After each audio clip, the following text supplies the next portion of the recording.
Hello बच्चों, आइए इस प्रश्न को देखते हैं। ब्रायोफाइट्स और टेरिडोफाइट्स में नर युग्मक के अभिगमन के लिए किसकी आवश्यकता होती है? हमारे विकल्प हैं: विकल्प ए कीट, विकल्प बी पक्षी, विकल्प सी जल, विकल्प डी है हमारा पवन। आइए इस प्रश्न की मुख्य अवधारणा देखते हैं।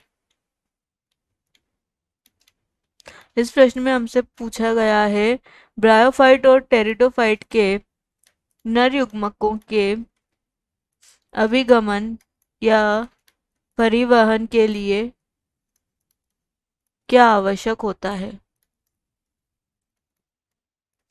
यानी कि किसके द्वारा नरयुग्मक हैं जो अभिगमन करते हैं। आइए इस प्रश्न का हल देखते हैं। जो हमारे ब्रायोफाइट्स और टेरिडोफाइट्स जो पादप हैं, यह होते हैं हमारे प्रारंभिक सरल पादप। इसे हम प्रारंभिक सरल पादप कहते हैं क्योंकि जो इनके नर युग्मक होते हैं, नर युग्मक, वह मादा जनन तंत्र तक पहुंचने के लिए, मादा जनन तंत्र तक पहुंचने हेतु इन्हें जल की आवश्यकता होती है। यानी कि हम बोल सकते हैं कि जो नरयुग्मक होते हैं उनके अभिगमन या परिवहन के लिए जल की आवश्यकता होती है। एंथीरिडिया नामक जो जनन संरचनाएं हैं, जनन संरचनाएं,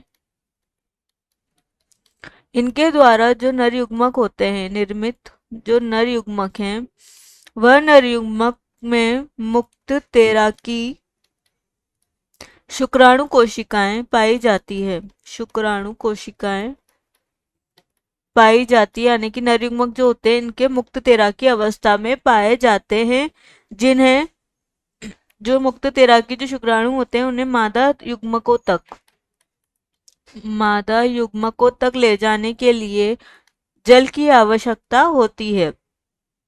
जो कि जो ये जल के द्वारा जब ये शुक्राणु मादा जनन तंत्र तक जाएंगे या मादा युग्मकों तक पहुंचते हैं, तो यह जो जहां पहुंचते हैं मादा युग्मकों की में एक संरचना पाई जाती है जिसे बोलते हैं हम आर्किगोनिया।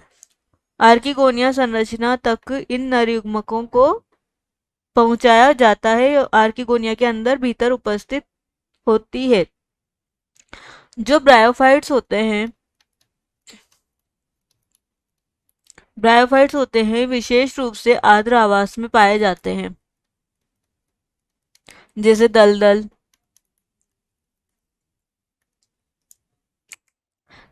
हो गए, हमारे जलधाराएं हो गई, जलधाराओं में, नम जंगलों में, तथा कुछ टुंड्रा प्रदेशों में भी ब्रायोफाइट्स जो हैं पाए जाते हैं, और कुछ ट्रे लाइन्स के ऊपर और रेगिस्तानों में भी ब्रायोफाइट्स पाए जाते हैं। अतः हम कह सकते हैं ब्रायोफाइट और टेरिडोफाइट्स में जो नरयुग्मक होते हैं उनको मादा युग्मक तक पहुंचाने के लिए जिसकी आवश्यकता होती है वह होता है हमारा जल। जल के द्वारा ही जो नरयुग्मक है वह मादा युग्मक में आर्किगोनिया नामक संरचना तक पहुंचते हैं। अतः हमारे इस प्रश्न का सही विकल्प है विकल्प सी। विकल्प ए यहाँ गलत है, विकल्प बी और विकल्प डी भी यहाँ गलत है, विकल्प सी जल सही विकल्प है। आशा है कि आप इसे अच्छी तरह समझ गए होंगे। धन्यवाद।